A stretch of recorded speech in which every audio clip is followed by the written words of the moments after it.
patroli.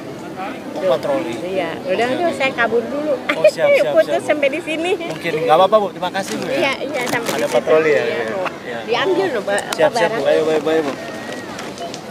Makasih banyak Bu ya. Susah emang susah Iya. tuh dagang di sini. Iya. Emang selalu ada, memang. Enggak Rian, enggak jadi.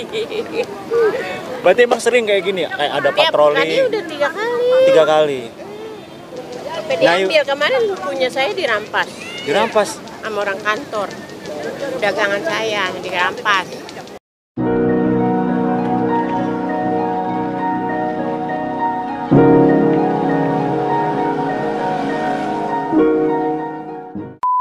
Halo Sobat Bekah, kali ini kita akan melakukan sesuatu yang berbeda.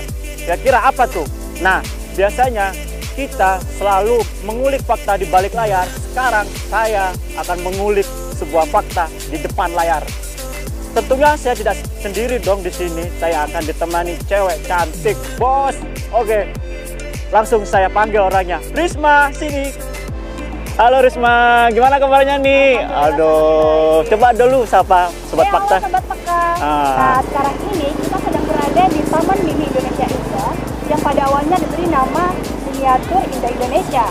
Jadi Sobat Bekah, taman ini dibangun selain untuk tempat wisata bersantai dengan keluarga, juga dimaksudkan agar masyarakat Indonesia maupun para wisatawan dari luar negeri dapat lebih mudah mengetahui mengenai berbagai kebudayaan yang ada di Indonesia. Oh gitu Riz, seru dong berarti main-mainnya ke Taman Mini. Nah, ada yang seru lagi nih Riz. Ada beberapa fakta menarik nih di Taman Mini Indonesia itu sendiri. Nah, kali ini aku dan Risma dan Sobat Fakta jangan sampai kelewatan video ini. Kita akan mengulik video di balik fakta pembangunan Taman Mini Indonesia. Let's go! Sobat Peka, Taman Mini Indonesia Indah atau disingkat TMII adalah usulan gagasan dari Ibu Tin, yaitu istri Soeharto. Desain TMII tersebut bertemakan budaya Indonesia. Oleh karena itulah, dihadirkan berbagai representasi kebudayaan dari daerah yang ada di Indonesia. Jadi, TMII adalah rangkuman kebudayaan bangsa Indonesia yang mencakup berbagai aspek kebudayaan masyarakat Indonesia. Ditampilkan dalam bentuk anjungan daerah berarsitektur tradisional, serta menampilkan aneka busana, tarian, dan tradisi daerah. Selain itu, ditampilkan juga berbagai bentuk kepulauan Indonesia. Sehingga, dengan begitu, siapapun yang berkunjung ke TMII akan mendapatkan kesan aneka kekayaan bangsa Indonesia yang terhampar dari berbagai pulau. Gagasan pembangunan Taman Mini Indonesia Indah bermula pada tanggal 13 Maret 1970 melalui Rapat Yayasan Harapan Kita atau yang disingkat YHK, bertempatkan di Jalan Cendana nomor 8 Jakarta. Gagasan tersebut diungkapkan oleh Ibu Tin, di mana alasannya tersebut agar dapat membangkitkan rasa cinta tanah air pada seluruh bangsa Indonesia. Lalu, untuk pertama kalinya, gagasan serta maksud dari keinginan untuk membangun TMII pada tanggal 30 Januari 1971 dipresentasikan di depan umum, yakni bertepatan pada acara penutupan rapat kerja gubernur, bupati, dan wali kota dari seluruh Indonesia di Istana Negara yang dihadiri oleh Presiden Soeharto dan Ibu Tin sendiri. Lalu, ringkas cerita, pembangunan pun dimulai pada tahun 1972 yang berlokasi di Jakarta Timur, Bambu Apus, Pondok Gede, di mana pemilihan lokasi tersebut melalui petunjuk dari Brigjen TNI, yaitu Herman Saren Sudiro, yang merupakan Komandan Korps Hankam pada saat itu. Setelah disepakati, diputuskanlah lokasi tersebut melalui SK Gubernur pada tanggal 7 Maret 1972. Menurut Komandan Herman, sebagaimana dikutip dari Historia ID, harga tanah yang dibebaskannya Untuk lahan proyek pembangunan tersebut adalah sebesar Rp50.000 per meter yang disediakan oleh Ali Sadikin, gubernur pada saat itu. Luasnya kira-kira setengah dari tanah Kebayoran. Namun, luas tanah yang digunakan tidak seluruhnya dari yang disediakan. Dikutip dari tamanmini.com, kira-kira yang digunakan hanya seluas 150 hektar. Ya, menang sedikit dari luas Ragunan.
Nah, Sobat Beka, tahu nggak dana yang digelontorkan pada pembangunan Taman Mini Indonesia itu berapa banyak?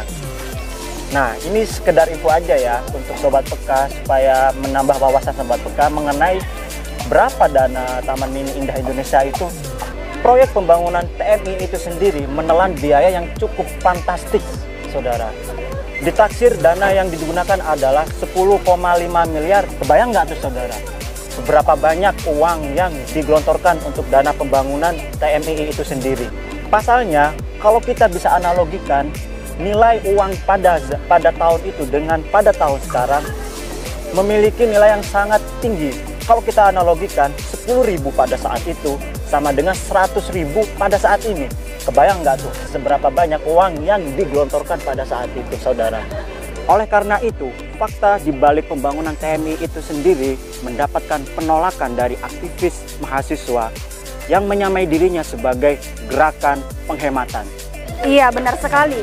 Jadi kata kelompok penentang atau orang yang menolak pembangunan TMI pada saat itu menganggap bahwa proyek ini hanyalah buang-buang uang. Karena menurut mereka, uang yang jumlahnya terbilang tidak sedikit itu dapat digunakan kira-kira untuk membangun 10 universitas besar seperti misalnya UGM yang ada di Jogja, gitu ya. Seperti itu. Ya. Kemudian terkait fakta di balik peristiwa pembangunan TMII, pada saat pembangunan dimulai itu sempat terjadi peristiwa berdarah. Jadi pada saat itu para aktivis mahasiswa mendatangi sekretariat pembangunan TMII dalam rangka untuk melakukan aksi penolakan. Nah, kemudian dengan aksinya itu, mereka tiba-tiba menerima serangan dari orang yang tidak dikenal. Hingga akhirnya terjadi penusukan dan penembakan. Peristiwa tersebut terjadi di Jalan Matraman Raya pada tanggal 23 Desember 1971. Jadi mereka pada saat itu membentangkan spanduk yang bertuliskan Sekretariat Pemborosan Uang Negara. Nah, Sobat Peka, setelah kejadian itu, gelombang massa aksi pun semakin bertambah. Beberapa organisasi mahasiswa mulai turun ke jalan untuk melakukan aksi, seperti Perhimpunan Mahasiswa Katolik Indonesia, Himpunan Mahasiswa Islam, Gerakan Mahasiswa Nasional Indonesia, dan Gerakan Mahasiswa Kristen Indonesia. Nah, adapun tuntutan yang dibawa oleh gelombang massa tersebut, yaitu ada dua. Yang pertama, meminta polisi untuk mengusut pelaku penyerangan terhadap kawan-kawan mahasiswa. Dan yang kedua, meminta pemerintah untuk mempertimbangkan kembali mega proyek TMII yang pada saat itu masih bernama Miniatur Indah Indonesia. Hingga kemudian masuk ke tahun 1972, aksi penolakan pun semakin gencar dilakukan. Bahkan juga mendapatkan support dari para seniman dan kaum intelektual seperti Rendra, Arif Budiman, Mokhtar Lubis, dan lain-lain. Jadi mereka melibatkan diri ke dalam aksi protes itu. Kemudian setelah aksi protes itu viral, dengan gelombang massa yang juga menjadi besar, pemerintah pada saat itu kemudian memberikan respon. Presiden Soeharto menganggap ini aksi massa ditunggangi. Menurutnya, ada pihak-pihak tertentu yang menjadikannya sebagai isu politik. Jadi Soeharto mengatakan bahwa mereka berupaya mencari kesempatan untuk mengganggu kestabilan nasional. Lalu, Presiden Soeharto memberikan ancaman dengan mengatakan kira-kira begini, kalau ada yang berniat menggulingkan kekuasaan saya, akan dihantam gerakan itu. Bahkan Soeharto akan melakukan supremasi. Dan benar saja, ancaman Soeharto benar-benar menjadi kenyataan, tepatnya pada tanggal 17 Januari 1972. Jadi, Letjen TNI Sumitro sebagai Wakil Panglima Komando Operasi Pemulihan Keamanan dan Ketertiban melarang semua aktivitas pelarangan proyek pembangunan TMII. Nah, Arif Budiman pada saat itu sebagai aktor intelektual yang terlibat penolakan tersebut, sehingga menyebabkan ia ditahan oleh petugas pada saat itu. Ringkas cerita, setelah aksi mulai reda dan proyek TMII mendapatkan lampu hijau dari DPR, maka pembangunan pun dimulai. Dan peletakan batu pertama dilakukan pada tanggal 30 Juni 1972. Dan pada tanggal 20 April 1975, Miniatur Indah Indonesia resmi dibuka dengan nama Taman Mini Indonesia Indah. Dan sekarang, inilah wajah baru TMII. Setelah direvitalisasi dan diambil dari Yayasan Harapan Kita setelah dikuasai selama 44 tahun. Nah, pertanyaannya, siapakah pemilik Yayasan Harapan Kita atau YHK? Kemudian, mengapa pemerintah mengambil alih TMII dari tangan YHK? Dan selanjutnya, mengapa bukan negara yang mengelola TMII pada saat itu? Kan pembangunannya menggunakan uang negara. Dan yang terakhir, kenapa pemerintah sebelumnya tidak mengambil alih TMII pada saat itu? Mengapa baru di tangan Joko Widodo? Masa lalu yang baru dibongkar ya. Boleh, mengenai Taman Mini. Taman Mini lagi tahun 71 baru dirapatin sama Butin sama Pak Soeharto. Selanjutnya tahun 73 dibangun. Terus pembayaran tahun 71. Selanjutnya diselesai peresmian tahun 75. Terus itu bagus dah, lagi waktu itu bagus. Pas waktu zamannya Soeharto. Masih bagus Taman Mini. Taman Mini itu bebas. Cara-caranya. Berarti semenjak diambil sama pemerintah, nah, jadi pedagang ngerasa kayak rasa susah. Rasa susah untuk berdagang, susah, untuk masuk ke Taman Mini itu. Nah, iya, pintu ditutup. Iya, terus lagi pokoknya yang tahun saya enaknya tahun 75 sampai tahun 86 enak. Terus tahun berapa tuh? 90 tuh udah mulai tuh kacau. Udah mulai kacau. Sampai tahun 2010 itu udah mulai udah nggak enak dah tuh. Tapi sih duitnya murah dulu. Oh, murah dulu. Nggak seperti sekarang. Duitnya murah dulu.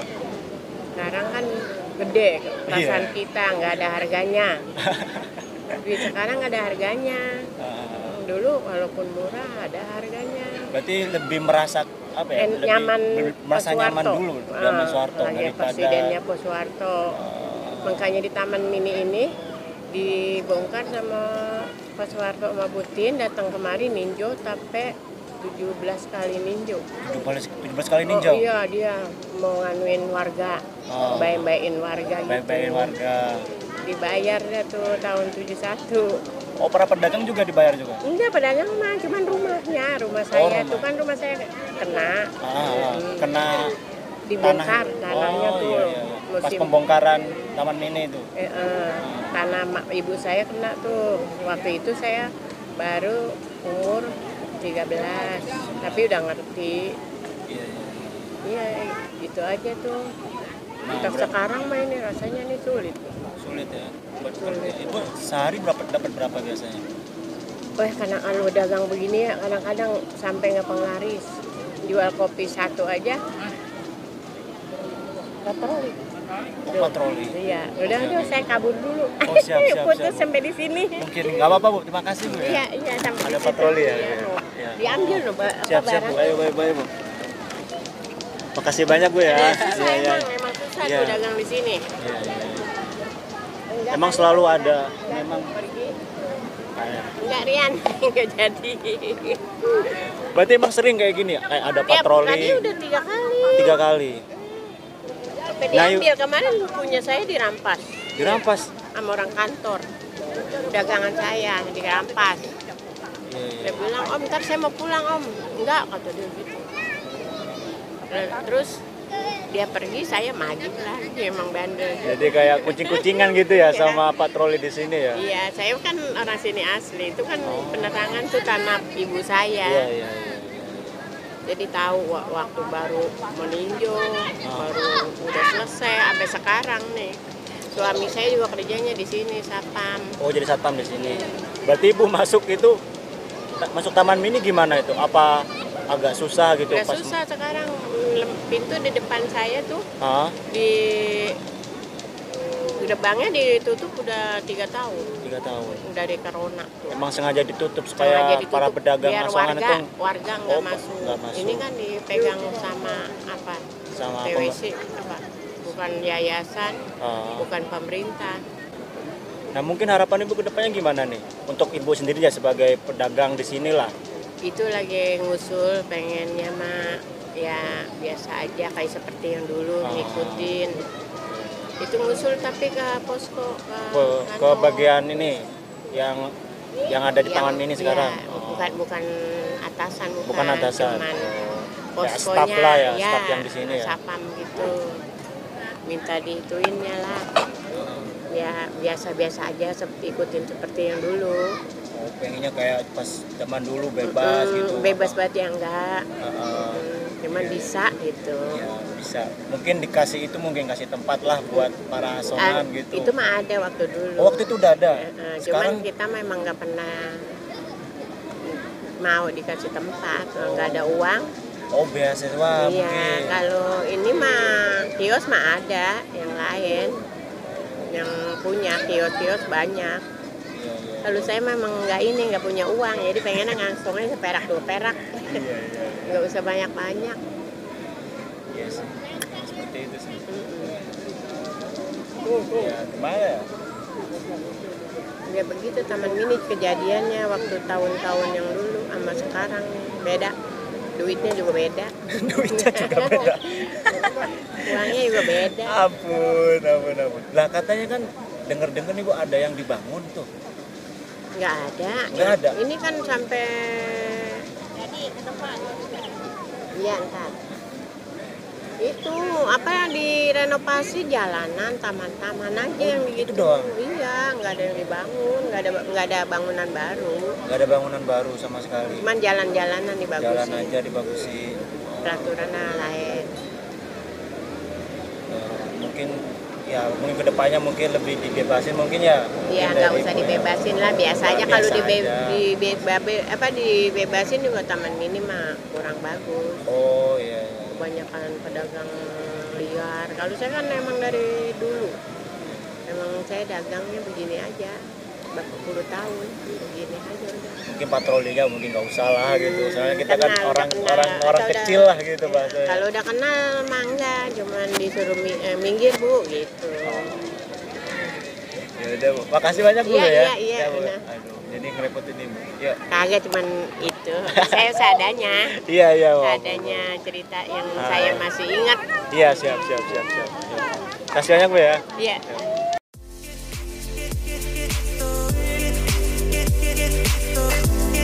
Nah, seperti itu Sobat Buka, fakta di balik pesona keindahan Taman Mini Indonesia. Cekidot.